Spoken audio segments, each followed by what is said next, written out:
Hello, everyone. Good morning, good afternoon, good evening, wherever you are in the part of the world. My name is Deveeshree Nayak, and I will be talking about implementation of OWASP K12 schools, and the use of is like I'm making a recommendations of using it K12 schools based on my research. I teach cybersecurity at the University of Washington Tacoma.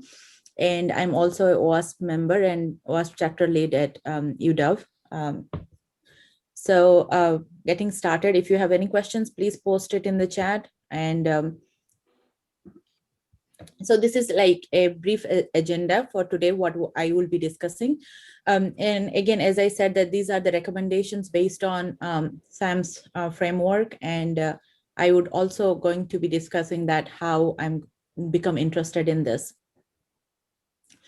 So I've been teaching cybersecurity for a couple of years, and I've been in security for a decade now, and always fascinates that how K12 security, we are not paying much attention to when we talk about like K12 schools, because of wherever in the world we are focusing on much more traditional education of math and science.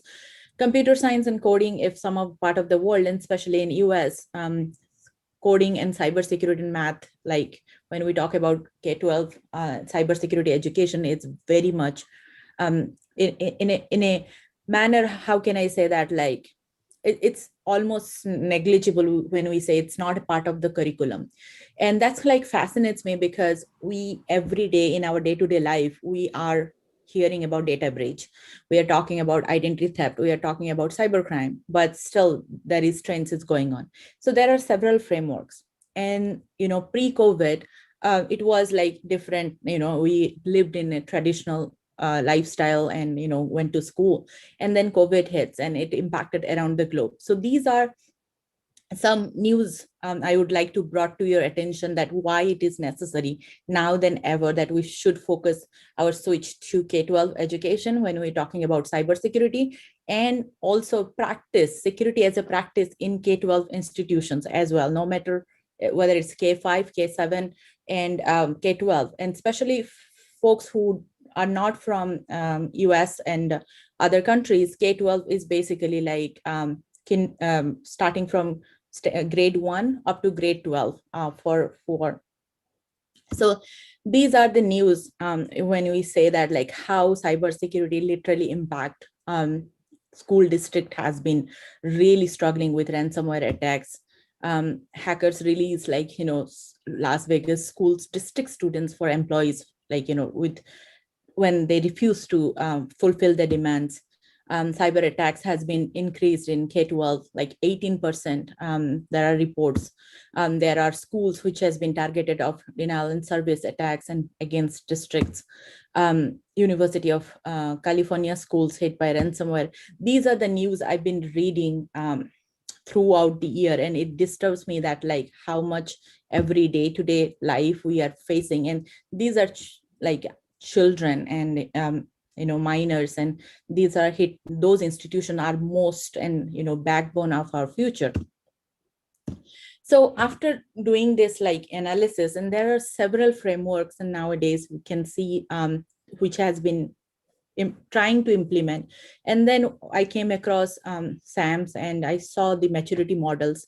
So I thought like, making some recommendations, and this is an ongoing project I'm working on apart from, my full-time teaching in cybersecurity, that like, if I can make a complete, like a template or framework using SAMMs and provide it at least like a case study to high schoolers or like middle schools, to provide them a template directly. Because if you all are familiar with schools, especially K12 educational institutions, do not have much budget to spend like, hiring security managers or hiring security people.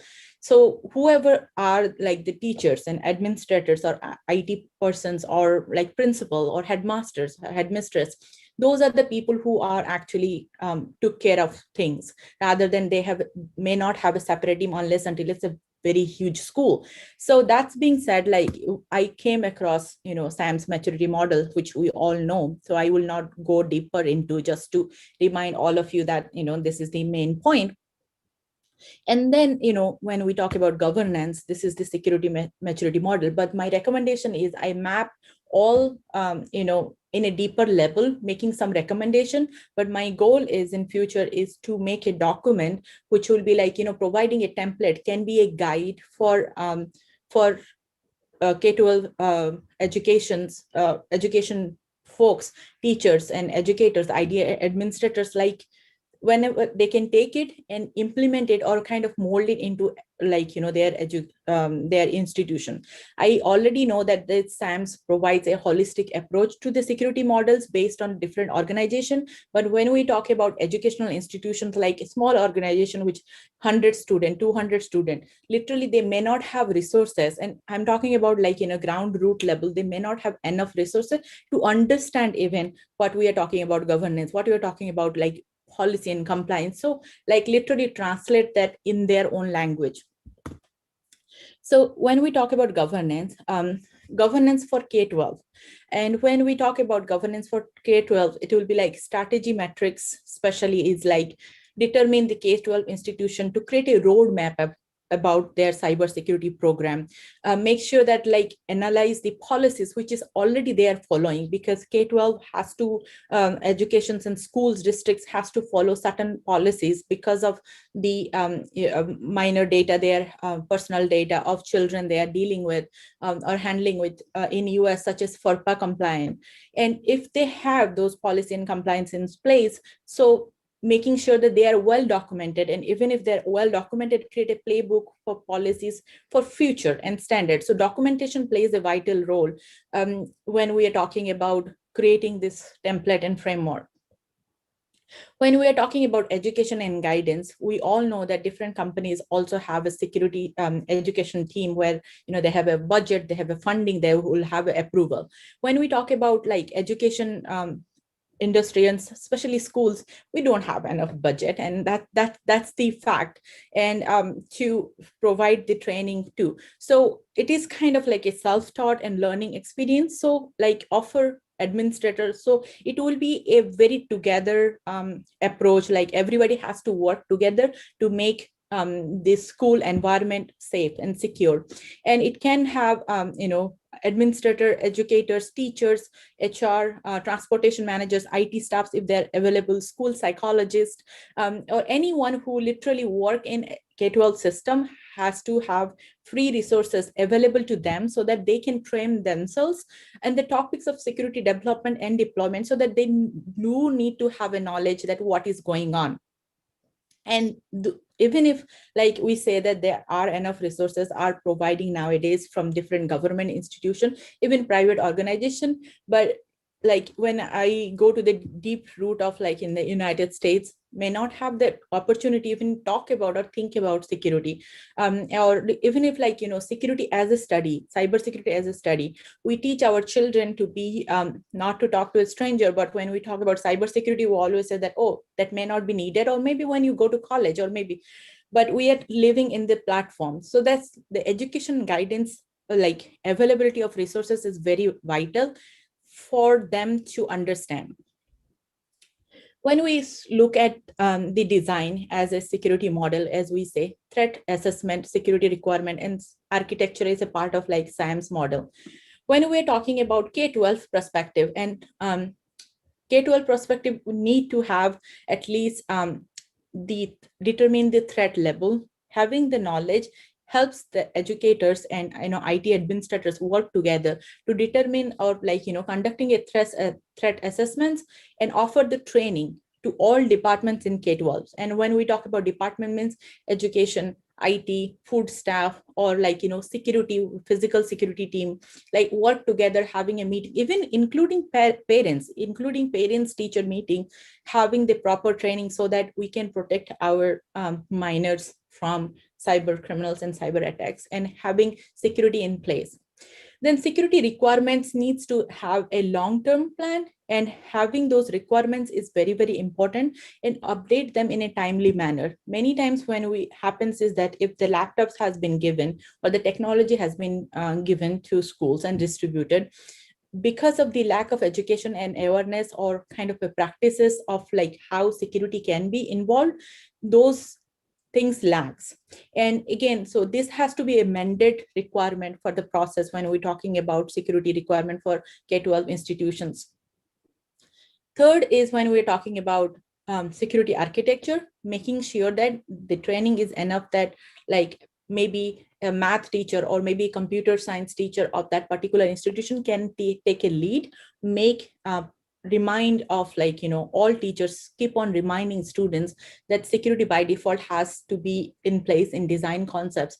Like whenever they're like, logging into a system, or whenever they're logging out of the system, whenever they're connecting any type of projects they are working, they have to constant reminders, maybe creating a playbook, or maybe like put it on the classroom, like, kind of like coming through like a design practice, or like kind of a fun activities. I think that that will allow students to understand the technology better and also security better as well.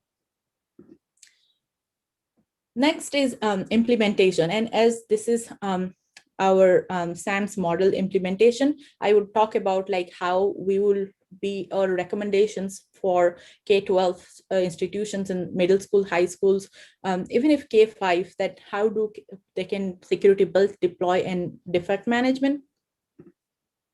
So when like there are many opportunities, and based on institution and based on the especially like the budget of the institution, so that there will be different this architecture requirement driven testing. We can see a different set of things when we are talking about private schools and public schools. The funding is very, very different approach, and it happens also based on where you are part of the world. The approach will be look very different in a third world country than first world country. And then, based on the, so K12, when we talk about architecture, making sure that we review all types of architecture and having a knowledge, and especially it will be network, fire, electricity, gas, and physical security as well. Water, to ensure that there is a mitigation plan place typically. I added electric and gas physical security because I think that apart from network, we also need to protect our institutions and centers, and like especially educational institutes, for also have look at the approach of when we talk about cyber physical system, and physical security also plays a vital role. That's why I added in the architecture assessment that we need to focus on those baseline in place. When we talk about requirement driven testing, we need to actually conduct a thorough review that what already we have, like based on requirements, what can be done based on the budget, based on the knowledge level, or based on like even if resources availability, and what can be the plan to determine specific risk and what can be addressed right away. So having those diverse background, which is like, a education system in school, have math teacher, science teacher, history teacher, psychologist, or even if like, in third world country, there is no psychologist as well. But physical security, and having a meeting and determine the specific risk and what can be done. Then perform security testing, both manual and tool-based, and seeing that what can be automated and what can be human layer can be added. And again, as I mentioned, that the middle school, high school, especially public schools, may not have enough budget to hire a infosec person or like a team to go through like, let's patch the security testing and see that whether the network is working or not, whether it's compliant by password management system or not. But rather than having self-knowledge and both manual and tool-based, help schools to provide a kind of like in a pipeline or in a path of like security as a practice. Lastly, when we talk about operations, so education, talking about like how to work and what to focus on, and then operation, we will be focusing on incident management, environment, and operation management. When we talk about like K12 operations, it's basically like need to advise stakeholders to ready to face any type of cyber attacks and conduct timely emergency drill. Practice actually very, very important. It's like a fire drill. We always train our children that when there is a fire siren, you need to get out, and this is what you need to do. Earthquake, we are preparing and paying attention to the disaster recovery. We must also advise our educators and principals, the team, to be prepared of any type of cyber attacks. And if anything happens, then using those drills and practice. And it is very, very important when we talk about emergency drills, especially ready for the cyber attack. Patching, when we talk about environmental management, creating an environment where updated technology, if any patches has been triggered, security updates needs to be mentioned and needs to be met. And it can be formed with high schoolers and middle schoolers as well, forming a team and encouraging students to participate, CTFs and any other, to improve their knowledge and come back and help them make the institution more secure. That can be also one of the programs can be encouraged. Operational management, when we said if there is attacks has been happened and what lessons are learned, also we need to focus on the corrections and how can we got out, offer more importance to physical security and be vigilant and respond to the timely manner and conduct security assessment. So these are some recommendations for future. What I'm planning to do is creating at least a template where more division and to be more deep dive into these recommendations what I made. And so that if a school like K5, K7 or middle school and high school trying to take a document and see that how it can be implemented or can be taking an approach if they don't have any security program whatsoever or not even knowledge of it, so they can literally take it and start working on it. If already a school have already a cybersecurity program or security program in place, they can go and advance and pursue other advances as well. You can reach out to me if you have any questions. These are the resources, these are small resources which I can fit in, but there are other resources as well. If you are interested in learning about more, you can reach out to me via LinkedIn, and please mention that you had this talk because so that I will know. So any questions?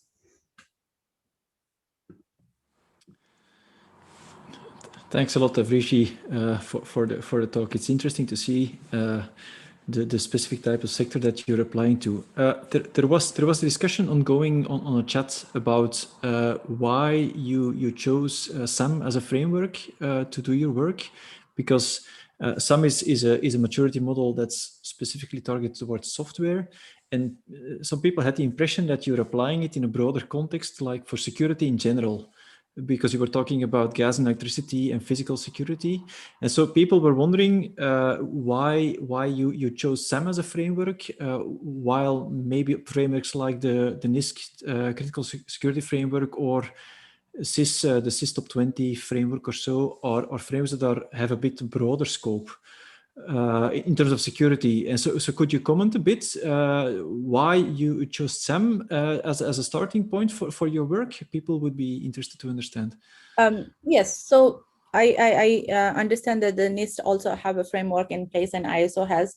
When we talk about resources, and when I was looking at the SAMM and different understanding and going back to the point of when it was, the first thing is that it is very much broader and you can fit into each type of organization. You can take the framework, you can deep dive into it and mold it into based on the institution requirement. Does NIST and ISO has that? Maybe based on the requirement and based on the necessity of the language and having understanding. I find it sounds very fascinating that it is very much deep dive into there is SAMM and there is 5 characteristics of maturity model, then security metrics and policy compliance. It's very much divided into very smaller level of understanding when we are talking about school organization, which is very small organization, and how we can implement it. As a profession, when I talk to people, folks have no background in security and not even a technical. When we talk about this SAMM framework and dig it down, it is very easier. The languages and recommendations is very much understandable. Additionally, some folks as mentioned that security in general I was focusing on. I added, again, this question is always come that like when we talk about gas and electricity is not part of cybersecurity or should not be part of it. I disagree politely because I think that those also part of the infrastructure we should paying attention when we're talking about even small organization talking about cyber attacks, because that impacts like not maybe direct way, but indirect way. Yeah, and I think most of the people in the session will agree that it's indeed part of it. Now, I think the question was really about well, the starting point for the question was SAMM is a framework that's really meant for software security. So it seems like you're using SAMM as a discussion vehicle or a structure to have a broader discussion on security, which is interesting itself, because actually it's a novel way of using SAMM. I haven't seen it used before like this, so it's interesting in itself. So from your perspective, the structure as it is in SAMM is quite useful to have a general discussion on security and cyber with people. Let it be software or broader cyber in general, and that's why you prefer to use SAMM as a framework. Is that correct? Yes, and also I would like to add to that is that I know SAMM was built for softwares, and nowadays schools are using software. So SAMM can be applied in schools in a software point of view. Now also additional modules can be added, as I mentioned in my discussion, that it when I was going through different frameworks, that what can be deployed or what can be helpful as an educator, as a cybersecurity educator. And many schools do not have even cybersecurity educators. They may have a computer teacher, or many schools I have been to, which I volunteer in teaching, or they may not have, they don't have even a computer science teacher. They have math teacher or maybe IT person. In some schools, like the math teacher also serves as an IT person. They don't have fundings to buy. So students who are using softwares, and they need to learn the model different frameworks, and so especially SAMMs, when it's kind of like it has the facility, I found that it can applied in a broader sense to evaluate the security measures of an organization. All right, very interesting view. Thank you. I don't know whether there's any other comments or questions. I don't. There are some comments, mostly. Yeah. So Kirsten mentions that she agrees that there is a need to improve security in K12 equivalent organizations and also in other countries. And she asks if there is a governing body for K12 security, because she saw a link to K12 security conference in the list of references. Yes, so there are nice conference that are happening all over in US, but there is. Oh, sorry. Sorry. Apparently, Kirsten is a he, of course. I'm sorry. Please do continue. Oh, sorry. Okay. So there are some conferences. No worries. So there are conferences are happening in US, but there is no governing body only for built for cybersecurity. K12. Again, this is like a very, very if the matrix, and correct me if I'm wrong, don't quote me on this, that when we talk about cybersecurity in K12 education, I think that the cybersecurity industry is very ahead than when we talk about education in middle school, high schoolers, and especially when we're if we are in city, things are a little bit different than when we are in a rural areas, and especially in United States. I'm originally from India. These are different. And then public school and private school, when you talk about fundings, is very different. And that's why I think that this is a very vital point we need to raise, and we need to work on our local government and local institution. If you have children, then more talk to their teachers that we should make part of a curriculum, at least understanding. Thank you. Patricia also mentioned that it warms her heart to see that you mentioned SAMM is easy to understand. which is confirmed by Ben. So lots of positive comments. Thank you. And please do reach out to me if you are interested in, helping or learning about more, and so that maybe we can have some collaboration and have more deployment and having a case study put into the place, or maybe do some case study which help educators to become more trained and more because it's I'm an educator at a university, which is a very different role, and at the University of Washington, which is very different environment in when you are having school. And the school, when we are talking about minority schools, which is like even if the funding and resources, this really struggle with a lot of knowledge and resources. I think that any kind of help will really helpful for this type of metrics, especially SAMMs, to introduce across the globe. Okay. Yeah, I also wanted to pitch in that indeed also on the YouTube live chat, Mark Roberts is also pitching in and asking for and suggesting that security professionals or organizations should really encourage helping schools to become better at security, or even volunteering some personal time or resources for that, since they in general do not have a lot of budget. And I think that's true in a lot of countries and organizations. Yes, and please do provide feedback. And again, as I said, that this is just a recommendation based on what analysis and what I've been working so far. And there are different frameworks, as we all know, but like SAMM's makes a difference as well. And and you can ask me a question that how do I get involved in my in local community schools. I always start that find out what are the middle school and high schools in your area, and just call and say that how can I help, and that's the direct way to go.